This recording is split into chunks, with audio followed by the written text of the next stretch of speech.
Hello दोस्तों, good evening. मैं Deepak Sharma achievers career institute के ऑनलाइन चैनल पे आपका बहुत बहुत स्वागत करता हूं। आज हम फिजिक्स का 11th क्लास फिजिक्स का फर्स्ट चैप्टर डिस्कस करने वाले हैं। वैसे तो अपन ने इससे पहले जीरो चैप्टर पढ़ा था, बेसिक कंसेप्ट ऑफ मैथमेटिक्स। उसके बाद अगर अपन एनसीईआरटी के अकॉर्डिंग चलते हैं तो आपका जो फर्स्ट चैप्टर आता है वो आता है यूनिट एंड मेजरमेंट। लेकिन मैं यूनिट एंड मेजरमेंट से पहले आपको वेक्टर पढ़ाना चाहता हूं, क्योंकि इसका भी थ्रू आउट फिजिक्स में यूज होगा।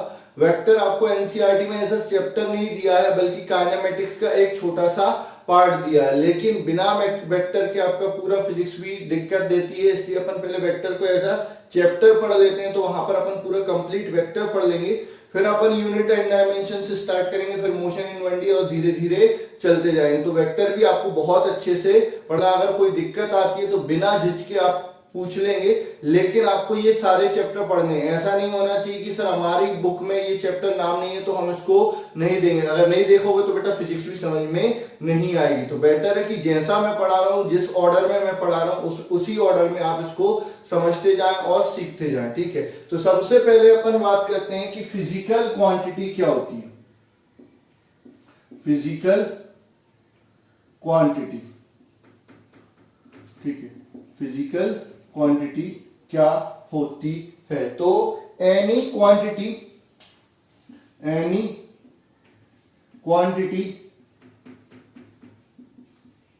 which come across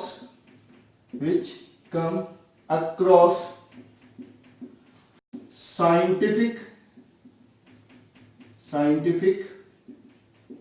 studies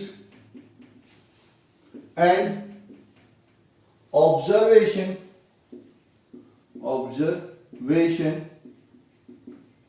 is known as physical quantity। ठीक है, is known as physical quantity। ठीक है, अब मैग्नीट्यूड और डायरेक्शन के बेसिस पे इन फिजिकल क्वांटिटी का क्लासिफिकेशन। ठीक है, classification of physical quantities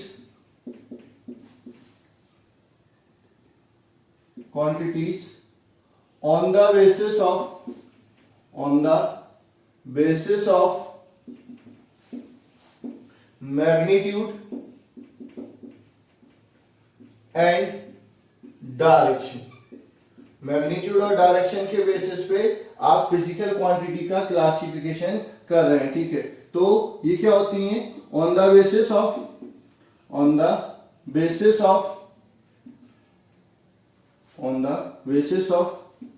magnitude and direction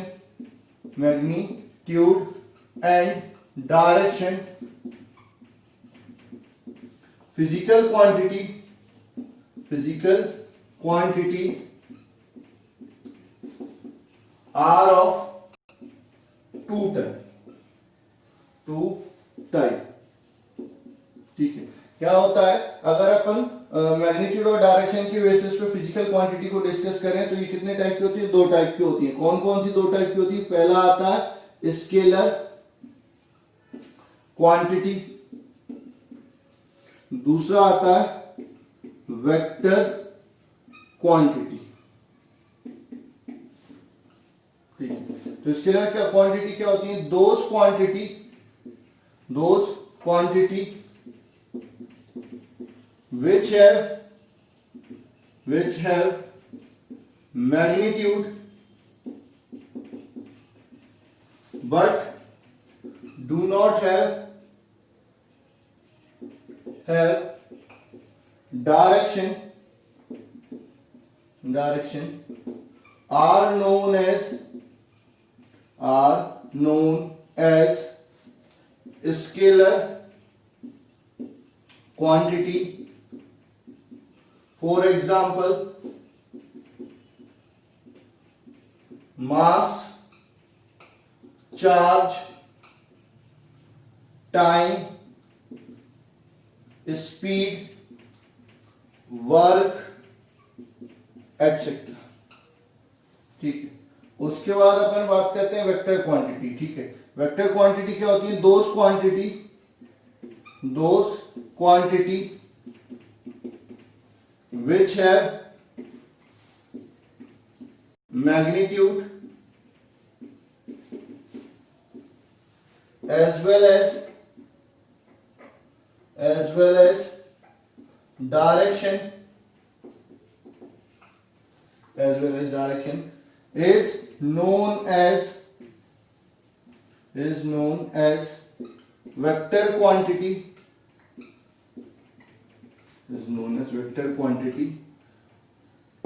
for example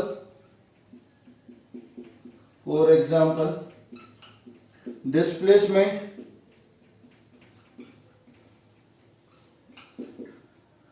velocity, acceleration, force, etcetera. ठीक है, तो सबसे पहले अपन बात करते हैं कि फिजिकल क्वांटिटी क्या होती है। तो फिजिकल क्वांटिटी क्या होती है? The any quantity which come across under scientific studies and observation is known as physical quantities. मतलब कोई भी क्वांटिटी दुनिया में जो है, जो हम साइंटिफिक स्टडी के दौरान हमारे उसमें आती है, ऑब्जर्वेशन में आती है, या कोई भी और जनरल ऑब्जर्वेशन में जो भी क्वांटिटी आती है उसको अपन क्या बोलते हैं? फिजिकल क्वांटिटी बोलते हैं। तो आपका मैग्नीट्यूड और डायरेक्शन के बेसिस पे फिजिकल क्वांटिटी कितने टाइप की होती है? दो टाइप की फिजिकल क्वांटिटी होती है, एक स्केलर क्वांटिटी, दूसरा वेक्टर क्वांटिटी। तो सबसे पहले अपन बात करते हैं स्केलर क्वांटिटी क्या होती है। तो स्केलर क्वांटिटी ऐसी क्वांटिटी होती है जिनमें मैग्नीट्यूड तो होता है, डायरेक्शन नहीं होता, उनको अपन क्या बोलते हैं? स्केलर क्वांटिटी बोलते हैं। वहीं पर इसका एग्जांपल क्या है? इसके एग्जांपल बहुत सारे, मास है, चार्ज है, टाइम है, स्पीड है, वर्क है, करंट है, और भी कई सारी चीजें इसमें आ जाती हैं जो स्केलर क्वांटिटी होती है। फिर अपन बात करते हैं किसकी? वेक्टर क्वांटिटी की। तो वेक्टर क्वांटिटी क्या होती है? ऐसी क्वांटिटी जिनमें मैग्नीट्यूड के साथ साथ क्या होता है? डायरेक्शन भी होता है, उसे अपन क्या बोलते हैं? वेक्टर क्वांटिटी बोलते हैं। और इसके एग्जांपल में क्या आता है? आपका displacement, velocity, acceleration, force etcetera आता है। ठीक है, इसके बाद अपन बात करते हैं रिप्रेजेंटेशन ऑफ वेक्टर। पहली बात तो बात करते हैं वेक्टर की जरूरत क्यों पड़ी, उसके बाद अपन बात करेंगे रिप्रेजेंटेशन ऑफ वेक्टर की बात करेंगे। मान के चलो यहां से मेरे को स्कूल जाना है या फिर कोचिंग जाना है, ठीक है। अगर मैं बोलता हूं कि यहां से मेरा स्कूल 2 किलोमीटर है, ठीक है, तो 2 किलोमीटर में कहीं पर भी चला जाऊंगा तो क्या स्कूल पहुंच जाऊंगा? नहीं, आपको 2 किलोमीटर के साथ डायरेक्शन बताना पड़ेगा कि भाई यहां से इधर जाना, फिर इधर जाना, तो स्कूल आएगा। तो परफेक्ट डेस्टिनेशन पे पहुंचने के लिए आपको डिस्टेंस के साथ साथ आपका क्या है? डायरेक्शन भी जरूरी है। अब मैंने बोला कि किसी ऑब्जेक्ट को, जैसे ये है, इस ऑब्जेक्ट को उठाने के लिए 2 न्यूटन का फोर्स लगाना पड़ेगा, ठीक है। मैंने 2 न्यूटन का फोर्स लगा दिया, क्या उठ गई? नहीं उठी ये, बल्कि नीचे जाएगी। तो हमको एक पर्टिकुलर डायरेक्शन में बोलना पड़ेगा कि इसको उठाने के लिए 2 न्यूटन का फोर्स अपवर्ड डायरेक्शन में आपको लगाना पड़ता है। तो आपका वेक्टर क्वांटिटी की यानी डायरेक्शन की बहुत ज्यादा जरूरत होती है। और कुछ क्वांटिटी में जहां पर जरूरत नहीं होती उनको कहां पर रख देते हैं? स्केलर। जैसे मास क्या है? 2 किलोग्राम, तो 2 किलोग्राम कहीं पर भी ले जाओ, उसका मास हमेशा कितना रहेगा? 2 किलोग्राम रहेगा। तो वहां पर डायरेक्शन की जरूरत नहीं पड़ती। तो आपका स्केलर और वेक्टर क्वांटिटी का अपना एक इंपॉर्टेंस होता है, दोनों अपने आप में बहुत जरूरी रहते हैं। वेक्टर क्वांटिटी भी बहुत जरूरी रहती है और स्केलर क्वांटिटी भी बहुत जरूरी रहती है, ठीक है। अब अपन बात करते हैं रिप्रेजेंटेशन ऑफ वेक्टर, ठीक है। रिप्रेजेंटेशन ऑफ वेक्टर, ठीक है। तो क्या होता है? A vector is represented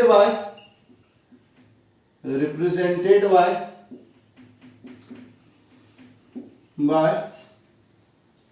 a arrow, sorry, by a line segment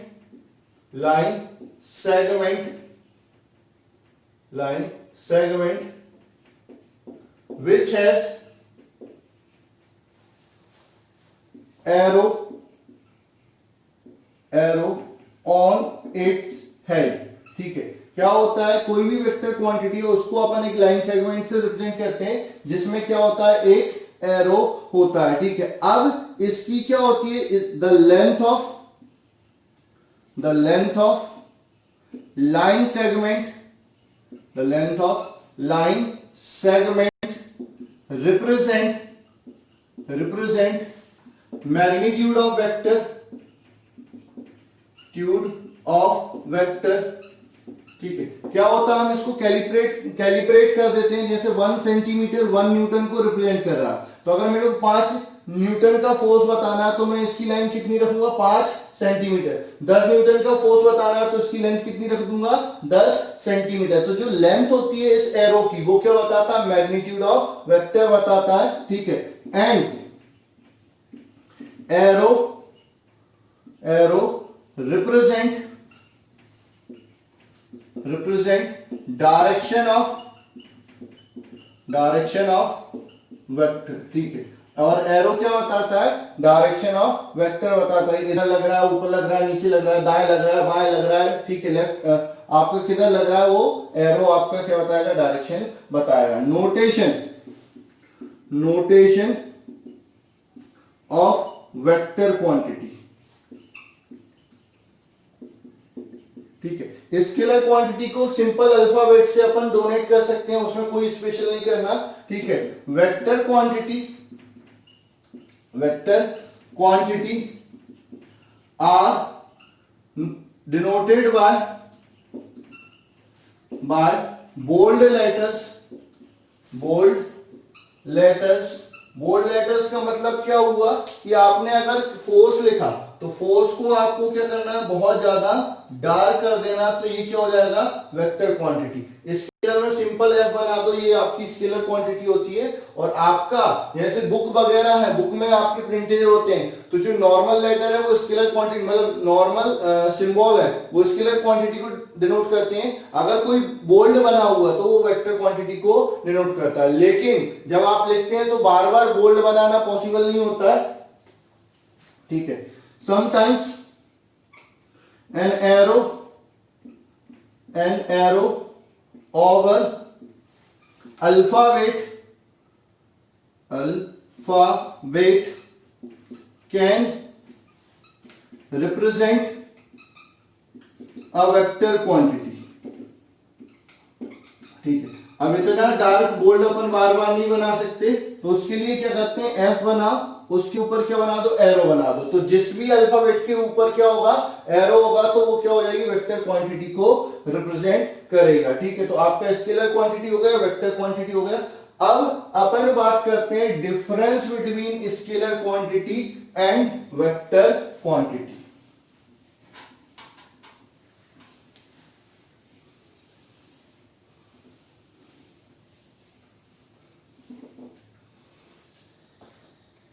ठीक है, अब अपन बात कर रहे हैं difference between scalar and vector quantity. Scalar quantity और वेक्टर क्वांटिटी में क्या डिफरेंस होता है उसकी बारे में अपन बात कर रहे थे। सबसे पहले आपका आता है स्केलर क्वांटिटी, ठीक है। इधर सामने क्या आ जाएगा, वेक्टर क्वांटिटी, ठीक। First they have magnitude only, they do not have direction. इनमें केवल मैग्नीट्यूड होता है, डायरेक्शन नहीं होता, ठीक है। सामने आएगा they have magnitude as well as direction, ठीक है। इसमें मैग्नीट्यूड के साथ साथ डायरेक्शन भी होता है, ठीक है। उसके बाद द एडिशन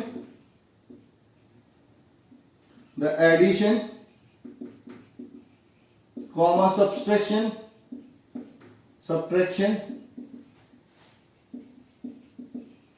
कॉमा मल्टीप्लीकेशन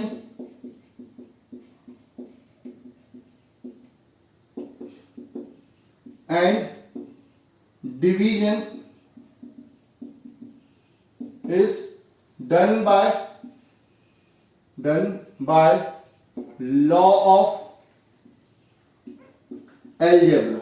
ठीक है, मतलब इनके एडिशन, मल्टीप्लिकेशन, डिवीजन और सब्ट्रैक्शन के लिए कौन सा लॉ यूज करते हैं? लॉ ऑफ एलजेब्रा यूज करते हैं। मतलब डायरेक्ट उनको जोड़ देते हैं, डायरेक्ट उनको मल्टीप्लाई कर देते हैं, डायरेक्ट उनको डिवाइड कर देते हैं। ठीक है, लेकिन यहां पर the addition comma subtraction comma multiplication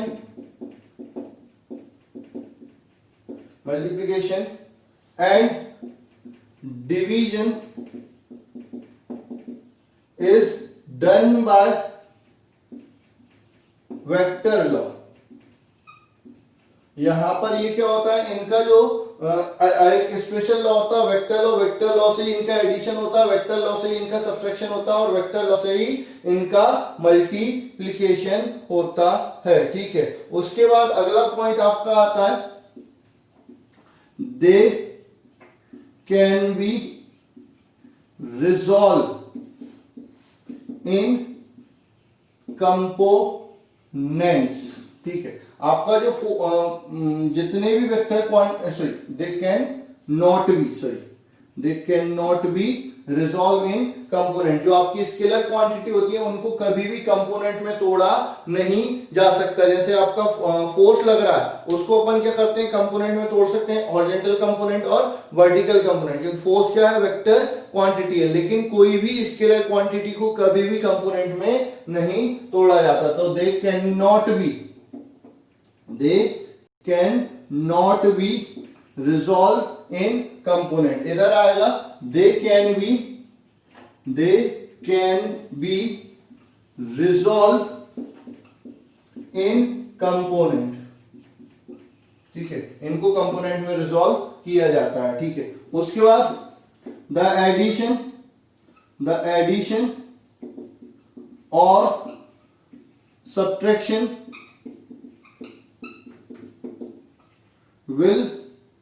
subtraction of scalar quantity will result into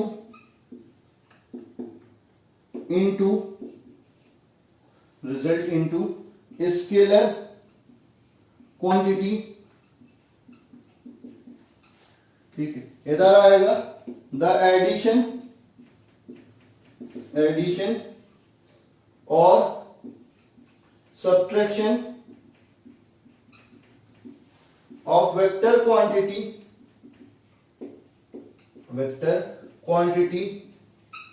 will result into another vector quantity।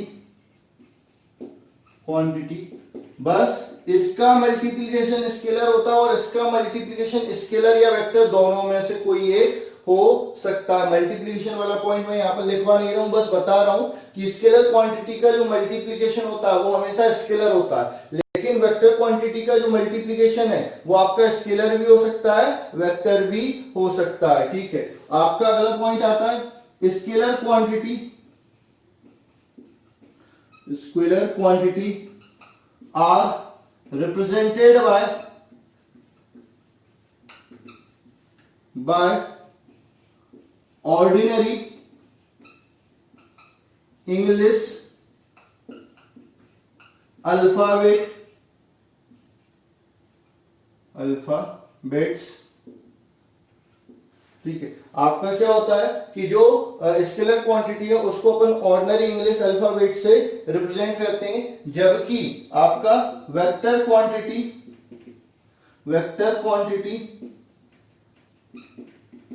Represented by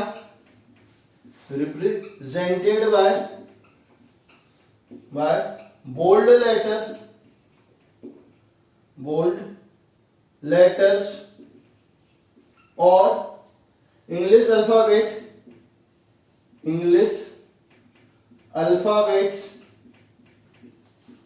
alphabets with arrow on them. Last जो पॉइंट आएगा उसमें आप इसके एग्जांपल और इसके एग्जांपल लिख सकते हैं। लास्ट में एग्जांपल आएगा मास, टाइम, डिस्टेंस, चार्ज एटसेट्रा। यहां पर आपका आएगा displacement, velocity, acceleration, force etcetera. ये आपके एग्जांपल हो जाएंगे। तो डिफरेंस अगर एक बार और डिस्कस करते हैं, ठीक, स्केलर क्वांटिटी और वेक्टर क्वांटिटी में क्या डिफरेंस होता है। तो क्या डिफरेंस होता है? पहला आपका आता है दे हैव मैग्नीट्यूड ओनली, ठीक है, इनमें केवल मैग्नीट्यूड होती है, डायरेक्शन नहीं होती। They have magnitude as well as direction, इसमें मैग्नीट्यूड के साथ साथ डायरेक्शन भी होती है। इनका जो एडिशन सब्ट्रैक्शन होता है वो किस लॉ से होता है? लॉ ऑफ अलजेब्रा से होता है। इनका एडिशन सब्ट्रैक्शन मल्टीप्लिकेशन डिवीजन कुछ भी होता है वो किससे होता है? वेक्टर लॉ से होता है। इनको कंपोनेंट में रिजॉल्व नहीं किया जा सकता, इनको कंपोनेंट में रिजॉल्व किया जा सकता है, ठीक है। इनके एडिशन और सब्ट्रैक्शन से जो क्वांटिटी मिलेगी वो स्केलर क्वांटिटी हुई, इनके एडिशन और सब्ट्रैक्शन से जो क्वांटिटी मिलेगी वो वेक्टर क्वांटिटी होगी। एक और पॉइंट बोलता हूं, इनका मल्टीप्लिकेशन स्केलर क्वांटिटी होती है, इनका मल्टीप्लिकेशन स्केलर और वेक्टर दोनों हो सकती है, डिपेंड करता है आपने किस टाइप का मल्टीप्लिकेशन किया है, ठीक है। इनको अपन क्या करते हैं? ऑर्डिनरी अल्फाबेट से रिप्रेजेंट करते हैं। इनको क्या करते हैं? बोल्ड लेटर से रिप्रेजेंट करेंगे या फिर इंग्लिश अल्फाबेट के ऊपर क्या लगा देंगे? एरो लगा देंगे, ठीक है। उसके बाद इनका एग्जांपल आप लिखेंगे mass, charge, time, current, distance, speed, work etcetera.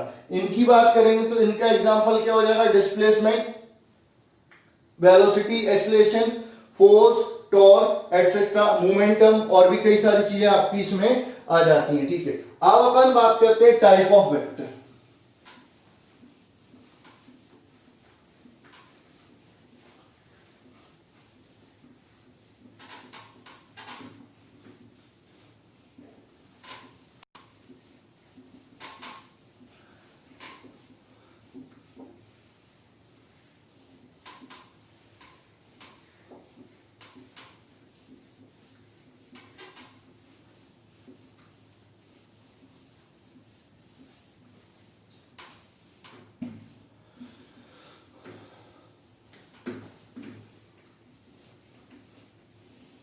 किसकी बात कर रहे हैं? टाइप ऑफ वेक्टर, ठीक है। तो type of vector, vector generally क्या होते हैं? दो टाइप के होते हैं। They are of two type. First polar vector, second axial vector, ठीक है। दो टाइप के वेक्टर हो गए, एक आपका क्या हो गया? पोलर वेक्टर हो गया, दूसरा आपका क्या हो गया? स्केलर एक्सियल वेक्टर हो गया, ठीक है। तो पोलर वेक्टर क्या होते हैं? Those vector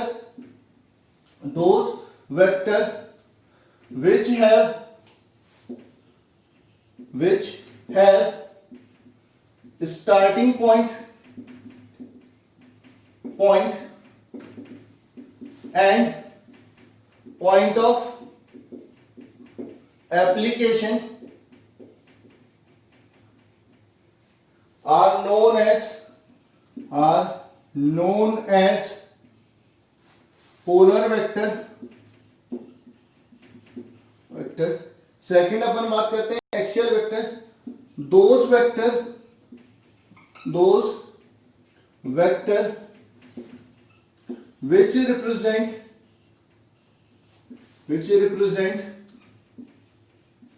rotational motion are known as axial vector। they act along axis of rotation, ठीक है। आपका पोलर वेक्टर क्या होता है कि किसी पॉइंट पे फोर्स लगा रहा है, तो आपका पॉइंट ऑफ एप्लीकेशन है या स्टार्टिंग पॉइंट है, उसको अपन क्या बोलते हैं? पोलर वेक्टर बोलते हैं। और ऐसा वेक्टर जो रोटेशनल मोशन को बताता है उसको अपन क्या बोलते हैं? एक्सियल वेक्टर बोलते हैं। एक्सियल वेक्टर की जो डायरेक्शन होती है वो along the axis of rotation होती है। तो ये आपका एक्सियल वेक्टर हो जाएगा, ठीक है। और ये आपका क्या हो जाएगा? पोलर वेक्टर हो जाएगा। ठीक है, अब कुछ इंपॉर्टेंट टर्म आती है किसमें, आपकी वेक्टर में। तो अगला आता है मॉडुलस ऑफ वेक्टर। ठीक है, modulus of vector.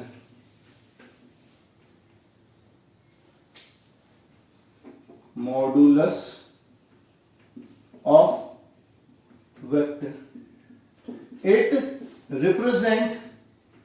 represent magnitude of that vector. It is always positive। ठीक है, अगर मैं क्या बोलता हूं, जैसे एफ वेक्टर है और उसकी तरफ दोनों तरफ क्या है, मॉडुलस का साइन बना दिया, तो ये मॉडुलस ऑफ एफ हो जाएगा, यानी केवल मैग्नीट्यूड बताएगा, आपका डायरेक्शन नहीं बताएगा। ठीक है, अब जैसे मैंने बोला एक 5 न्यूटन का फोर्स नॉर्थ डायरेक्शन में लग रहा, तो उसका मॉडुलस कितना हो जाएगा, 5 न्यूटन हो जाएगा। ठीक है, तो आपका कोई भी वेक्टर है उसका जो मैग्नीट्यूड होता है उसे अपन क्या बोलते हैं, मॉडुलस ऑफ वेक्टर बोलते हैं। ठीक है, उसके बाद अपन बात करते हैं डेफिनेशन इन वेक्टर। ठीक है, वेक्टर में क्या क्या डेफिनेशन आती है, कितने टाइप के वेक्टर होते हैं, और फर्दर अपन बात कर रहे हैं उसके बारे में।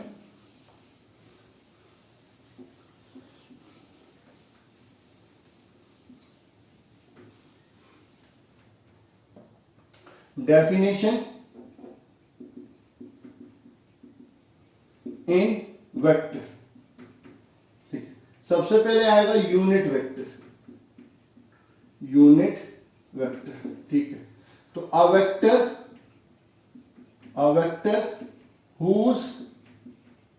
whose magnitude is unity and it is used to represent direction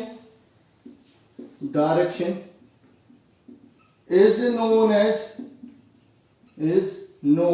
as unit vector. ठीक है, मतलब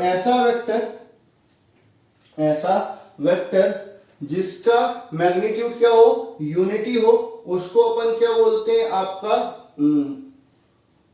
क्या बोलते हैं, यूनिट वेक्टर बोलते हैं। और इसका मैग्नीट्यूड क्या होता है, 1 होता है, और ये क्या बताता है, डायरेक्शन बताता है। डिनोट किससे कहते हैं, इट इज डिनोटेड बाय, ठीक है, ए कैप। ठीक है, कोई भी वेक्टर है उसमें एरो बनाने की जगह क्या बना दो, कैप बना दो, तो वो उस वेक्टर का यूनिट वेक्टर बताता है। ठीक है, ये होगा क्या, ए वेक्टर डिवाइडेड बाय इसका मैग्नीट्यूड, मतलब किसी वेक्टर में उसी के मैग्नीट्यूड से डिवाइड कर दो तो आपको क्या मिल जाता है, यूनिट वेक्टर मिल जाता है। किसी वेक्टर में उसी के मैग्नीट्यूड से आप क्या कर दो, डिवाइड कर दो, तो आपको क्या मिल जाता है, उसका यूनिट वेक्टर मिल जाता है। ठीक है, rectangular unit vector, rectangular unit vector. ठीक है, क्या होते हैं, those vector which represent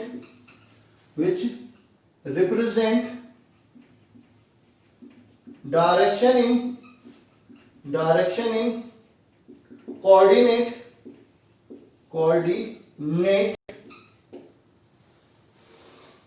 are known as rectangular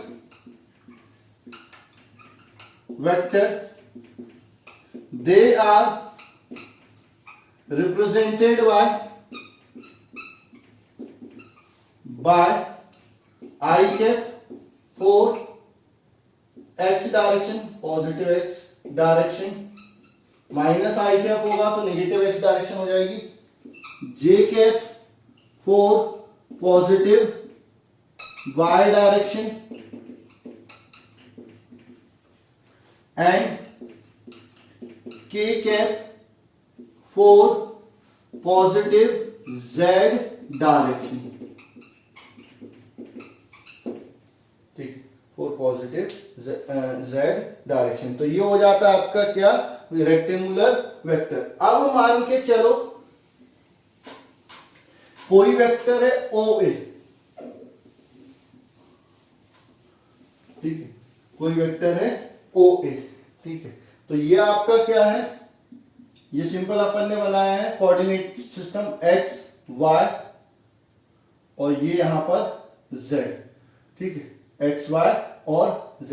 यहां पर ये अपन ने ओरिजिन ले लिया, ओरिजिन क्या होता है 0,0, ये पॉइंट ले लिया O A, तो ये आपका क्या हो गया OA वेक्टर हो गया। ये तीन कोऑर्डिनेट से मिलकर बना x y z, ठीक है। यहां पर x कंपोनेंट, यहां पर y कंपोनेंट और यहां पर आपका क्या हो जाएगा z कंपोनेंट हो जाएगा। तो OA वेक्टर को हम कैसे लिखेंगे, आपका x i cap plus y j cap plus z k cap, ठीक है। तो ये होता है आपका representation of vector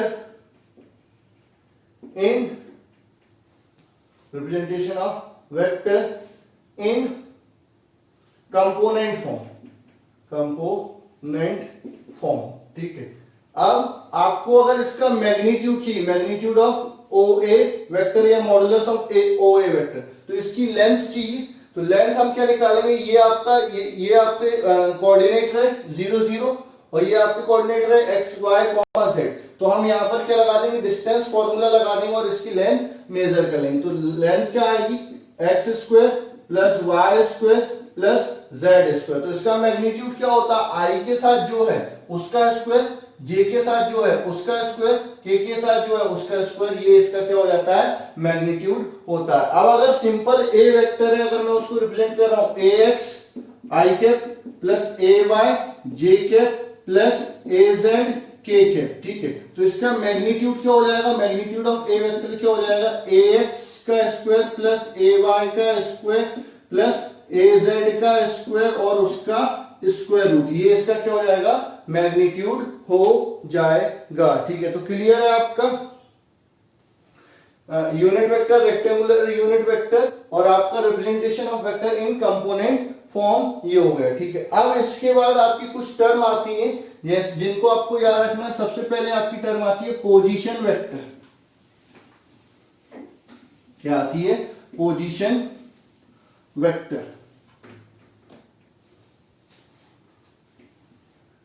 position vector, ठीक है।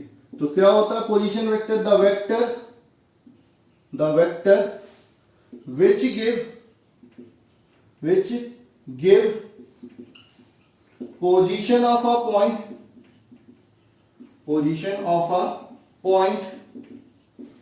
with respect to origin is known as position vector, ठीक है।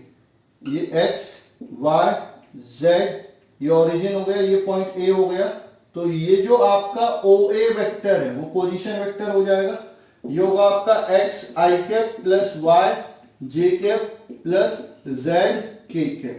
मैग्नीट्यूड ऑफ OA वेक्टर आप डिस्कस कर चुके हैं, क्या है रूट में x square plus y square plus z square, ये आपका क्या हो जाएगा पोजीशन वेक्टर हो जाएगा, ठीक है। इसके बाद अपन बात करते हैं किसकी, डिस्प्लेसमेंट वेक्टर की। Displacement vector,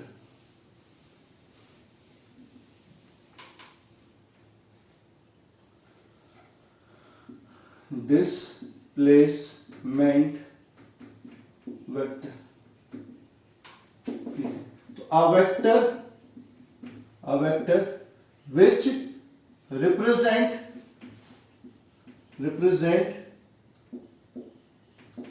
position of one point with respect to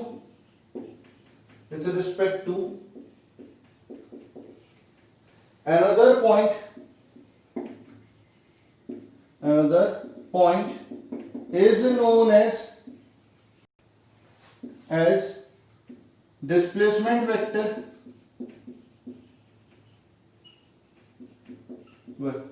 मतलब आपका ऐसा वेक्टर जिसमें एक पॉइंट की पोजीशन ओरिजिन के रिस्पेक्ट में नहीं, किसी दूसरे पॉइंट के रिस्पेक्ट में बताई जा रही हो, तो उसको अपन क्या बोलते हैं, डिस्प्लेसमेंट वेक्टर बोलते हैं। जैसे ऑलरेडी एक पॉइंट है आपका, क्या ये ओरिजिन हो गया, एक पॉइंट है ए, एक पॉइंट है बी।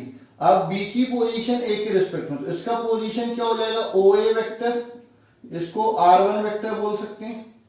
इसका पोजीशन वेक्टर क्या हो जाएगा, O B vector, R2 vector. B का ए के रिस्पेक्ट में जो पोजीशन होगी वो क्या हो जाएगा, डेल्टा आर वेक्टर।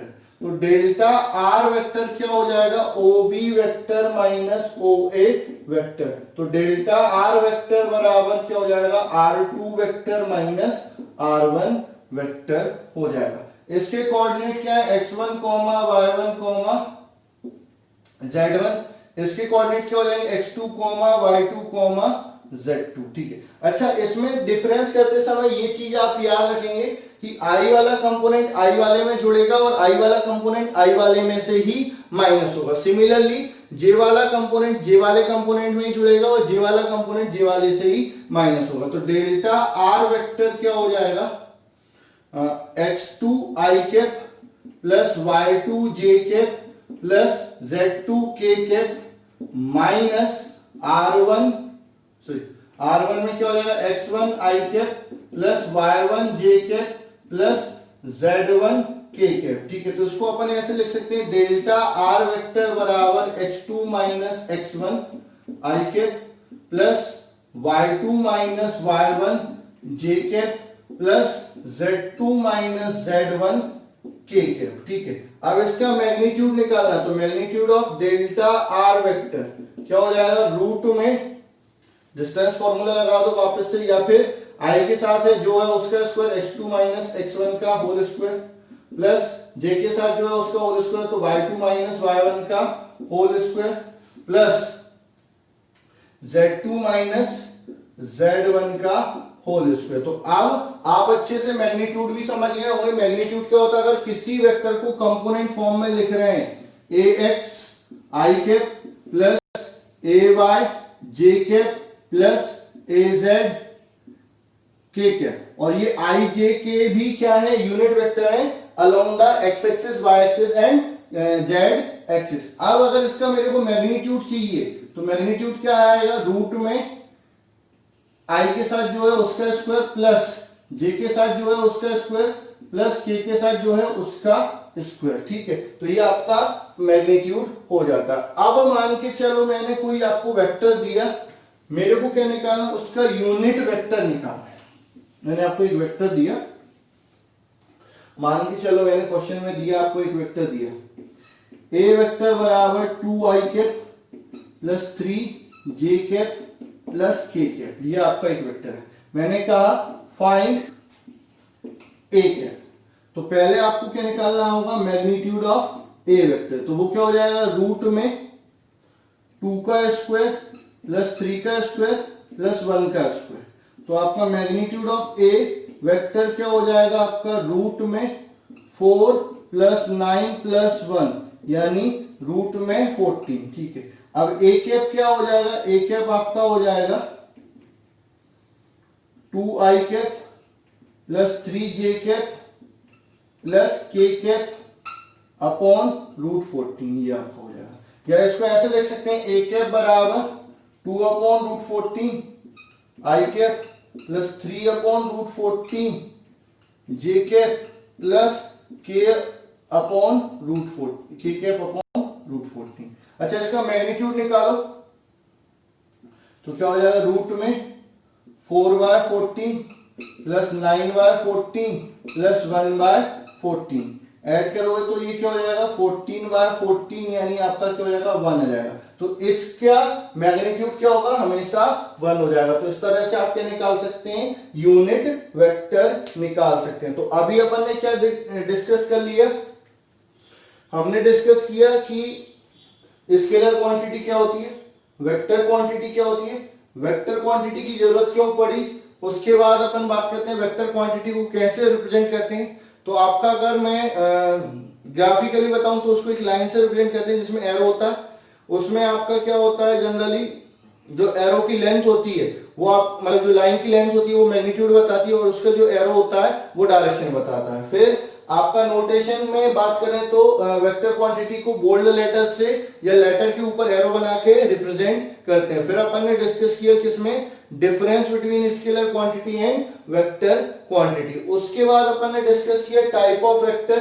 तो दो टाइप के बताया मैंने, पोलर और एक्सियल। पोलर में स्टार्टिंग पॉइंट होता है और पॉइंट ऑफ एप्लीकेशन होता है। एक्सियल वेक्टर जो आपका डायरेक्शन ऑफ रोटेशनल मोशन बताते हैं उसको अपन एक्सियल वेक्टर बोलते हैं। उस वो किसके अलोंग होते हैं, along the axis of rotation होते हैं। उसके बाद अपन बात करते हैं कि यूनिट वेक्टर क्या होता है, मतलब और भी चीजें पढ़ते हैं। तो यूनिट वेक्टर क्या होता है, ऐसा वेक्टर जिसका मैग्नीट्यूड क्या हो, 1 हो, जो केवल डायरेक्शन बताने के लिए यूज होता है, उसको यूनिट वेक्टर। उसको रिप्रेजेंट क्या करते हैं, अल्फाबेट के ऊपर एरो लगाने की बजाय कैप लगा देते हैं, वो unit vector.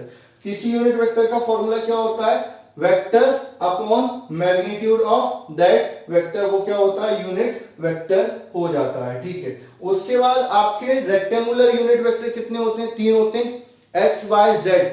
X I cap, J cap and K cap. I cap क्या होता है, एक्स एक्सिस के अलोंग डायरेक्शन बताता है, जे कैप वाई एक्सिस के अलोंग, और के कैप आपका जेड एक्सिस के अलोंग डायरेक्शन बताता है। प्लस माइनस है तो पॉजिटिव एक्स एक्सिस, माइनस है तो नेगेटिव एक्स एक्सिस, वो डिपेंड करता है। ठीक है। उसके बाद अपन बात करते हैं पोजीशन वेक्टर की। तो पोजीशन वेक्टर क्या होता है, ऐसा वेक्टर जो किसी पॉइंट की पोजीशन बताता है उसको पोजीशन वेक्टर कहते हैं। ठीक है। पोजीशन वेक्टर का मैग्नीट्यूड क्या होता है, उसके जो कोऑर्डिनेट होते हैं, आई एक्स, आई के साथ जो आता है, जे के साथ जो आता है, के साथ जो आता है, उनका स्क्वायर कर दो तो वो पोजीशन वेक्टर। तो आपका वेक्टर का एक कंपोनेंट फॉर्म में रिप्रेजेंटेशन इस तरीके से हो सकता है। ठीक है। मैग्नीट्यूड निकालना तो उसका मैग्नीट्यूड ये हो जाता है।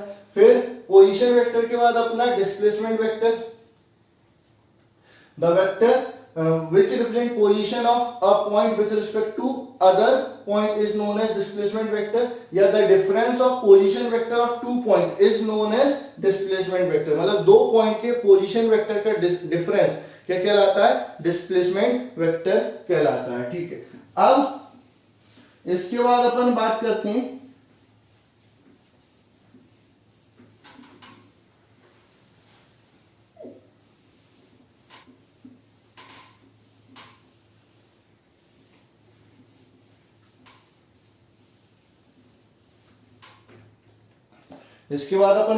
हैं multiplication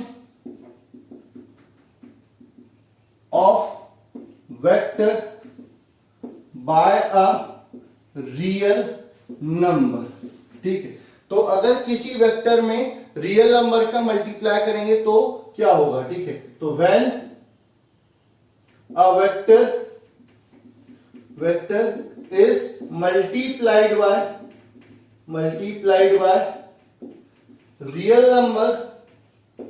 real number then its magnitude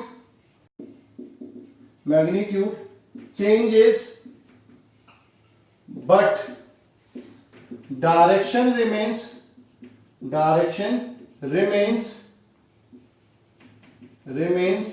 same। ठीक है। क्या होगा, मान के चलो एक वेक्टर है आपका, ये ओ ए वेक्टर है। ठीक है। अपन इसको जनरली ए वेक्टर से रिप्रेजेंट कर रहे हैं। इसमें किसी आपका लैम्डा का मल्टीप्लाई करते हैं तो लैम्डा ए वेक्टर हो जाएगा ये। ठीक है। ये हो गया ओ बी वेक्टर हो जाएगा। ठीक है। तो आपका जो magnitude of O B vector हो जाएगा वो क्या हो जाएगा, lambda times of magnitude of O A vector. बस दोनों की डायरेक्शन क्या रहेगी, सेम रहेगी, बस मैग्नीट्यूड चेंज होगा, डायरेक्शन क्या रहेगी, सेम रहेगी। अगर -1 से मल्टीप्लाई कर दोगे तो डायरेक्शन क्या हो जाएगी, पलट जाएगी। तो अगर नेगेटिव नंबर से मल्टीप्लाई करोगे तो डायरेक्शन क्या हो जाएगी, पलट जाएगी। If it is multiplied by negative number then direction get reversed। ठीक है। तो आपका क्या होगा, जैसे ये आपका क्या है, लैम्डा सॉरी ए वेक्टर है, ये आपका माइनस लैम्डा ए वेक्टर हो जाएगा। तो डायरेक्शन क्या हो जाएगी, पलट जाएगी। ठीक है, अब अपन बात करते हैं किसकी, इक्वल वेक्टर की बात कर लेते हैं। किसकी बात कर लेते हैं, इक्वल वेक्टर की बात कर लेते हैं कि इक्वल वेक्टर क्या होते हैं। इक्वल वेक्टर क्या होते हैं,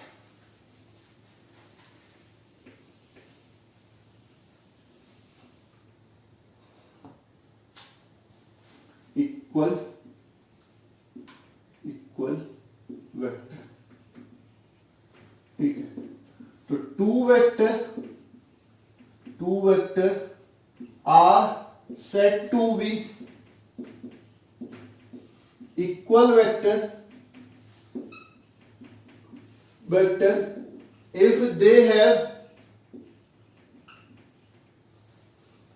if they have same magnitude as well as same direction। ठीक है, two vector are said to be equal vector if they have same magnitude as well as same direction। ठीक है, अगर दो वेक्टर को इक्वल वेक्टर कब बोलेंगे, जब उनका मैग्नीट्यूड भी सेम होगा और डायरेक्शन भी सेम होगी, जैसे ए वेक्टर और बी वेक्टर। ठीक है, तो A vector is equal to B vector. ठीक है, कब होगा, डायरेक्शन तो सेम है लेकिन इनका मैग्नीट्यूड भी क्या होना चाहिए, सेम होना चाहिए। तो मैग्नीट्यूड और डायरेक्शन जब दोनों सेम होंगी तब आपका इक्वल वेक्टर कहलाएंगे। ठीक है, उसके बाद अपन बात करते हैं नेगेटिव और अपोजिट वेक्टर, नेगेटिव और अपोजिट वेक्टर। ठीक है, ए वेक्टर और ए vector is said to be opposite or negative of b vector if they have same magnitude but opposite direction. मतलब अपन क्या बोलेंगे, आपको ए वेक्टर को बी वेक्टर का नेगेटिव वेक्टर या अपोजिट वेक्टर बोलेंगे कब, जब उनका मैग्नीट्यूड तो क्या होगा, सेम होगा, बस डायरेक्शन क्या हो जाएगी, अपोजिट हो जाएगी। तो आपका क्या हो जाएगा, बी वेक्टर बराबर माइनस ऑफ ए वेक्टर हो जाएगा। तो ये हो गया आपका नेगेटिव वेक्टर और अपोजिट वेक्टर। ठीक है, उसके बाद अपन बात करते हैं को इनिशियल वेक्टर। को initial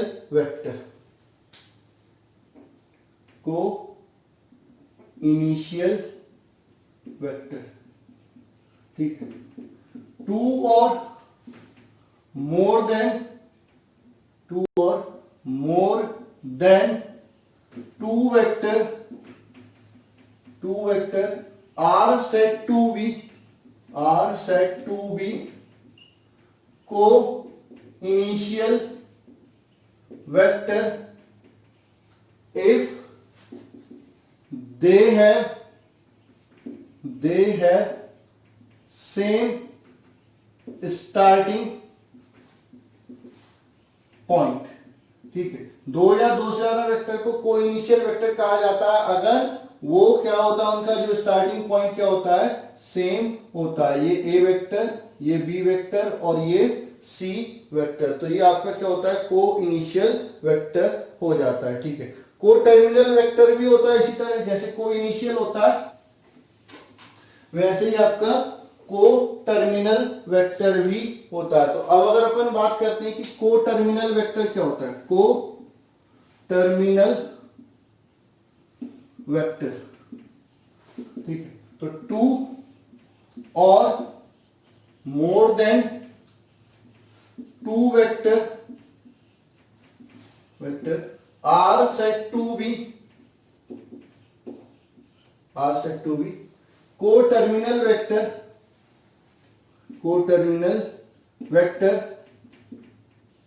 if they have same point of application,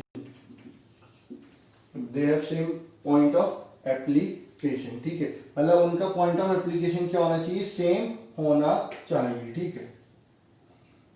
मतलब ये है ये आपका ए वेक्टर, ये आपका बी वेक्टर और ये आपका सी वेक्टर, तो ये क्या हो जाते हैं, आपके कोटर्मिनल वेक्टर हो जाते हैं, ठीक है। उसके बाद अपन बात करते हैं जीरो वेक्टर, ठीक है। किसकी बात करते हैं, जीरो वेक्टर की बात कर लेते हैं।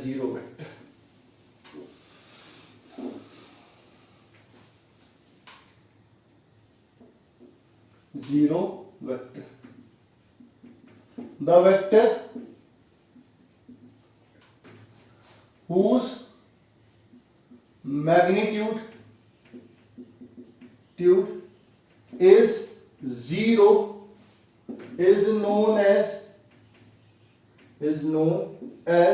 zero vector. It have same point of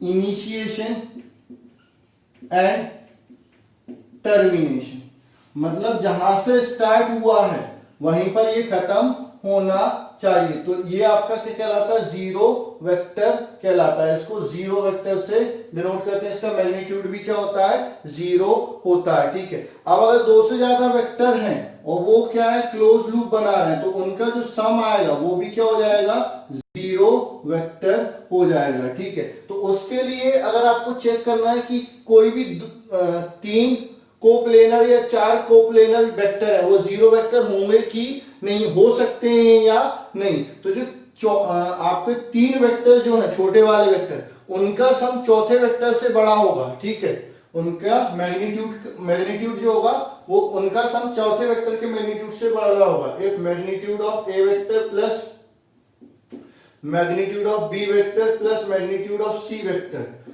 greater than or equal to magnitude of d vector, ठीक है, तो आपका ये क्या हो जाएगा, जीरो वेक्टर के बराबर हो सकता है। वैसे ग्रेटर देन ही होना चाहिए, तो आपका ये जीरो वेक्टर के बराबर हो सकता है, नहीं तो नहीं होगा। तो ये हो गया आपके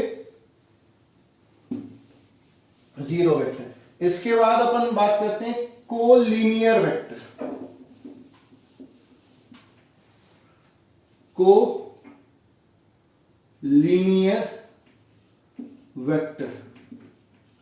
ठीक है। कोलिनियर वेक्टर क्या होते हैं, those vector which have parallel or same line of action are known as collinear vector, ठीक है। मतलब या तो एक दूसरे के पैरेलल हो, ठीक है, या फिर एक ही लाइन में हो, ठीक है, तो इन वेक्टर को हम क्या बोलते हैं, कोलिनियर वेक्टर बोलते हैं, ठीक है। अच्छा, कोलिनियर वेक्टर को दो पार्ट में डिस्कस किया जाता है, एक पैरेलल और एक एंटी पैरेलल। अगर उनकी जो लाइन ऑफ एक्शन क्या है, सेम है और डायरेक्शन भी सेम है, तो वो क्या हो जाएगा, parallel vector. Line of action तो सेम है लेकिन डायरेक्शन क्या है, अपोजिट है, तो वो क्या हो जाएगा, एंटी पैरेलल वेक्टर हो जाएंगे। क्या हो जाएंगे, एंटी पैरेलल। ये वापस से दो टाइप के होंगे, एक पैरेलल वेक्टर और दूसरा एंटी पैरेलल वेक्टर, ठीक है। इसके बाद आपका अगला आता है, ये टाइप पढ़ लो वेक्टर के, फिर बाकी के आगे पढ़ेंगे अपन अगले लेक्चर में। आज केवल टाइप ऑफ वेक्टर देख रहे हैं, कितने टाइप के वेक्टर होते हैं, और जो थोड़ी चीजें आपको बेसिक बताएंगे वो आपको पता होना चाहिए, ठीक है। उसके बाद आपका आता है planar vector, coplanar coplanar vector, ठीक है। तो टू और more than two vector are said to be coplanar vector if they lie in same plane, तो आपका ए वेक्टर, ये बी वेक्टर और ये सी वेक्टर, ठीक है। ए वेक्टर, बी वेक्टर और सी वेक्टर अगर ये एक ही प्लेन में लाई करते हैं तो इनको कोप्लेनर वेक्टर कहा जाता है। इसकी कंडीशन क्या होगी, दो कोई से भी दो वेक्टर लो, उनका क्रॉस प्रोडक्ट करो और तीसरे के साथ उसका क्या करो, डॉट प्रोडक्ट कर लो। तो क्या आना चाहिए, 0 आना चाहिए, तब जाके ये क्या कहलाएंगे, कोप्लेनर वेक्टर कहलाएंगे। क्योंकि दो का क्रॉस प्रोडक्ट करोगे तो नया वेक्टर आएगा जो उस प्लेन के परपेंडिकुलर हो जाएगा। फिर अगर वो प्लेन के परपेंडिकुलर है तो तीसरे वेक्टर के भी परपेंडिकुलर हो जाएगा, तो उनका डॉट प्रोडक्ट क्या हो जाएगा, 0। ये कंडीशन होती है, ये अपन बाद में पढ़ेंगे कि क्रॉस प्रोडक्ट डॉट प्रोडक्ट होता क्या है, तो ये अपन बाद में पढ़ेंगे। अब लास्ट टाइप का लास्ट वेक्टर पढ़ लेते हैं, किस टाइप का वेक्टर होता है लास्ट, वो अपन डिस्कस कर लेते हैं। जो अपन को पढ़ना है reciprocal vector, reciprocal vector, a vector whose direction is in the direction of given vector but its magnitude is reciprocal of magnitude of given vector, ठीक है। मान के चलो एक वेक्टर आपको दिया है ए वेक्टर, आपको इसका रेसिप्रोकल वेक्टर निकालना। तो रेसिप्रोकल वेक्टर क्या होता है, माइनस इनवर्स से नोट कर देते हैं, यानी आपका ए वेक्टर है उसका इनवर्स रेसिप्रोकल वेक्टर। तो ये क्या हो जाएगा, ठीक है, इसका जो मैग्नीट्यूड होगा वो आपके ए के मैग्नीट्यूड के रेसिप्रोकल के बराबर होगा, और डायरेक्शन क्या होगी, ए वेक्टर की डायरेक्शन में हो जाएगी। तो मैग्नीट्यूड रेसिप्रोकल हो गया, डायरेक्शन क्या हो गई, सेम हो गई, तो ये आपका इनवर्स वेक्टर हो जाता है। तो ये हो जाएगा ए वेक्टर का इनवर्स बराबर magnitude of A vector, unit के आपको क्या लिख सकते हैं, A vector upon magnitude of A vector, ठीक है।